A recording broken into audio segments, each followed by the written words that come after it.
शराबबंदी एक ऐसा मुद्दा जो कि छत्तीसगढ़ की सियासत में कई बार भूचाल ला चुका है। इस बार मंत्री भगत का एक वीडियो काफी वायरल है। वीडियो राजनांदगांव का बताया जाता है, जहां पर संस्कृति मंत्री अमरजीत भगत से पत्रकारों ने शराबबंदी के लिए सवाल किया तो मंत्री जी बोल रहे हैं कि मेरे को तो सुनाई नहीं दिया। जब पत्रकार ने फिर से अपना सवाल दोहराया तो भगत ने बड़ी आराम से सुना। लगा कि मंत्री जी इस बार तो जवाब दे देंगे, लेकिन दोबारा मंत्री जी ने कह दिया कि मुझे तो सुनाई नहीं दिया, आप क्या बोले। इसके बाद अमरजीत भगत मुस्कुराते हुए वहां से निकल गए। आप खुद सुनिए इस वायरल वीडियो में क्या बातचीत हो रही है। आप संस्कृति मंत्री हैं और शराब पर लगाम नहीं लग रहे, संस्कृति से भ्रष्ट हो रही है, इस पर क्या कहना है? मेरे को बड़े पैमाने में मतलब छत्तीसगढ़ में क्या ढूंढ सभी जगह वैसी है। मेरे को सुनाई ही नहीं दी, आप क्या बोले? मैं बोला शराब के बारे में क्या कहना है, बोले। नमस्कार। आप संस्कृति मंत्री हैं और शराब पर लगाम नहीं लग रहे, संस्कृति से भ्रष्ट हो रही है, इस पर क्या कहना है? मेरे को बड़े पैमाने में मतलब छत्तीसगढ़ में क्या ढूंढ सभी जगह वैसी है। मेरे को सुनाई ही नहीं दी, आप क्या बोले? मैं बोला शराब के बारे में क्या कहना है, बोले। नमस्कार। तो ये वीडियो काफी वायरल है। आपने सुना मंत्री जी को, जिन्होंने कहा कि मुझे तो सुनाई नहीं दिया। अमरजीत भगत के वायरल इस वीडियो पर बीजेपी ने भी हमला बोला है। बीजेपी नेता श्रीचंद सुंदरानी ने कहा कि 2.5 साल बीतने के बाद भी अब मंत्रियों की शराबबंदी के सवाल नहीं उन्हें सुनाई दे रहे। अगले 2.5 साल बाद चुनाव के वक्त जनता को कांग्रेस की आवाज नहीं सुनाई देगी। वहीं कांग्रेस के रमेश वर्लियानी ने कहा कि 15 सालों तक शराब की नदी बहाने वाली बीजेपी को इस मसले पर कुछ भी बोलने का हक नहीं है। सरकार शराबबंदी की ओर आगे बढ़ रही है और इस दिशा में कई कदम भी उठाए गए हैं।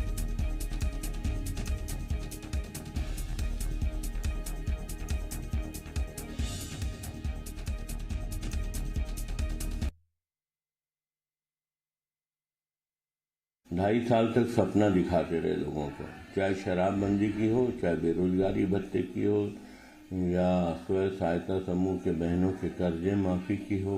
अब इनको ये सब चीजें सुनाई नहीं देगी। एक दिन ऐसा आएगा 2.5 साल बाद, जब चुनाव होंगे, जनता को इनकी बात सुनाई नहीं देगी। आपके मध्य प्रदेश में शराबबंदी हो गई क्या, या यूपी में शराबबंदी हो गई क्या? यूपी में भी अवैध शराब के चलते अनेक लोगों की मौत हुई है। अकेले बिहार में 4 लाख लोग अवैध शराब के परिवहन के चलते जेलों में सड़ रहे हैं। हम तो शराबबंदी करने के पक्ष में हैं। इसके लिए कमेटी बनाई है और कमेटी अलग अलग राज्यों में जाके परीक्षण करने के बाद कोई निर्णय लेगी। अब कोरोना काल के चलते कमेटी अन्य राज्यों में जा नहीं पाई है। तो छत्तीसगढ़ के संस्कृति मंत्री अमरजीत भगत के वायरल वीडियो पर राजनीति बेहद ज्यादा तेज है। पूर्व मुख्यमंत्री डॉक्टर रमन सिंह ने ट्वीट करते हुए कांग्रेस पर हमला बोला। उन्होंने लिखा कि कांग्रेस को चुनाव से पहले तो सब सुनाई देता था और सब दिखाई देता था, अब ना सुनाई देता है ना दिखाई देता है, और इसलिए जनता कह रही है वक्त है पछताव का। और तमाम जानकारी के साथ रायपुर से मेरे साथ मेरे सहयोगी सत्य प्रकाश इस वक्त लाइव मौजूद है। सीधे उन्हीं का रुख करते हैं। सत्य प्रकाश, शराबबंदी एक ऐसा मुद्दा है जिसको लेकर प्रदेश की सियासत बेहद गर्म रही है। लगातार विपक्ष की ओर से आरोप लगाए जाते हैं और ये सवाल पूछा जाता है कि जो वादा पार्टी ने किया था, आखिरकार उस वादा को 2.5 साल बीतने के बाद भी पार्टी क्यों नहीं पूरा कर पाई। लेकिन अब जो वीडियो सामने आया है मंत्री जी का, वो तो सवाल को जन्म देता ही और विपक्ष को एक मौका देता ही है। देखिए, सियासी बयानों के वक्त या ऐसे भी बोलते वक्त बॉडी लैंग्वेज बहुत सारा कुछ बोल जाता है शब्दों के साथ साथ। और तब जबकि प्रश्न पूछे जा रहे थे शराबबंदी को लेकर, एक बार तो मंत्री अमरजीत भगत ने कहा कि उन्हें सुनाई नहीं दिया। जब फिर से दूसरी दफा सवाल पूछे गए शराबबंदी के सिलसिले में, तो बेहद ही इत्मीनान से मंत्री अमरजीत भगत उसे सुनते नजर आए। लेकिन सुनने के बाद फिर से कमोबेश जवाब उनका वही था कि उन्हें सुनाई ही नहीं दिया कुछ, और इसे लेकर वो जो है वो कुछ भी बोलने से बचते हुए साफ तौर पे दिखाई दे रहे थे। मुस्कुराते हुए ये कहते हुए वो वहां से निकल गए। और ये जो बॉडी लैंग्वेज था, ये कहीं ना कहीं ये बताने के लिए काफी नजर आ रहा है कि इस सवाल के जवाब देने से शायद उनकी ये बचने की कोशिश थी।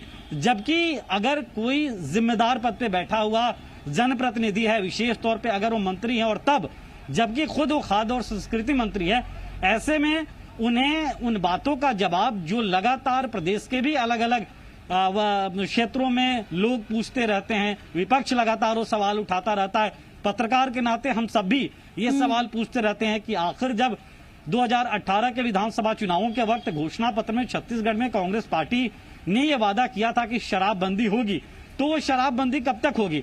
सरकार की तरफ से उस बाबत जवाब भी आते हैं, हालांकि उन जवाबों से लोग कितने इत्तेफाक रखते हैं नहीं रखते हैं, ये लोगों का जो है वो धैर्य कितना है कि शराबबंदी कब तक हो पाएगी, या लोगों को इस बात का यकीन है कि नहीं धीरे धीरे से ही सरकार शराबबंदी करती है, ये सब बात लोग अपने आप में समझते हैं।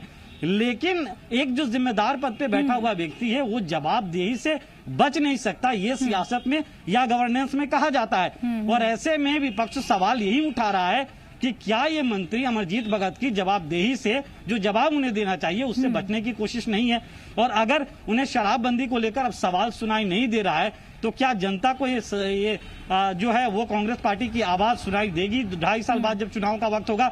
ये बीजेपी प्रश्न खड़े कर रही है। हालांकि सरकार का बचाव करते हुए कांग्रेस जरूर ये कह रही है कि शराबबंदी का जो वादा था उस पर कांग्रेस अडिग है और धीरे धीरे तमाम रणनीतियों के तहत आगे बढ़ रही है। उसके लिए टीम भी जो समितियां हैं वो समितियां भी बनाई गई है और समितियां जो है अपने स्तर पे तमाम चीजों का विचार विमर्श कर रही है।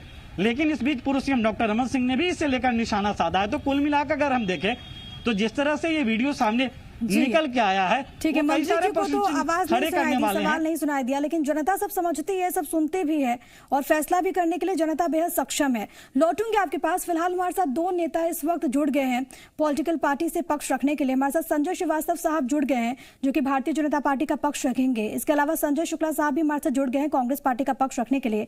सबसे पहले आप दोनों का स्वागत है। और शुक्ला साहब, मैं आप ही के पास आना चाहूंगी। कांग्रेस पार्टी कहती है कि हम तो शराबबंदी करेंगे दिशा में तमाम तरह के कदम उठाए जा रहे हैं, क्या मंत्री जी को नहीं पता? अब देखिए, ऐसा है कि मंत्री जी ने उस सवाल को नहीं सुना था इसलिए उन्होंने ऐसा कहा था, पहली बात। दूसरी बात, जहां तक कांग्रेस का पक्ष है तो बिल्कुल कांग्रेस इसकी इस बात की पूरी पक्षधर है कि छत्तीसगढ़ में पूर्ण शराबबंदी लागू होना चाहिए। और हमने अपने जन घोषणा पत्र में कहा था कि छत्तीसगढ़ में जो 5वीं अनुसूची की पंचायत है उनसे उनकी अनुशंसा के आधार पर हम छत्तीसगढ़ को समय समय पूर्ण शराबबंदी की ओर ले जाएंगे।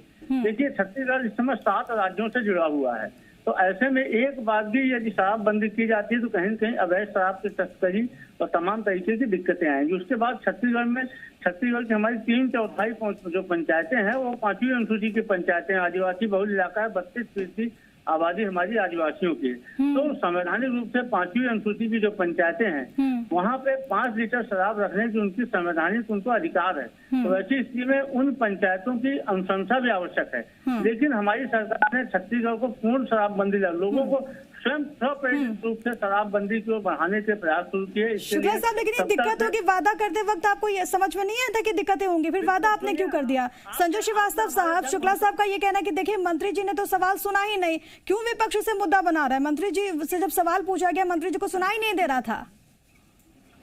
देखिए, मंत्री जी भी ठीक कह रहे हैं, ये भी ठीक कह रहे हैं। मंत्री जी ने कहा ना कि उनको सुनाई नहीं दे रहा है, दरअसल यही आरोप तो विपक्ष लगाता है और जनता कह रही है कि शराब के मामले में ये सरकार सुन ही नहीं रही है। तो मंत्री जी ने उसको स्वीकार कर दिया, सुनाई नहीं दे रहा है और सरकार को भी नहीं सुनाई दे रहा है।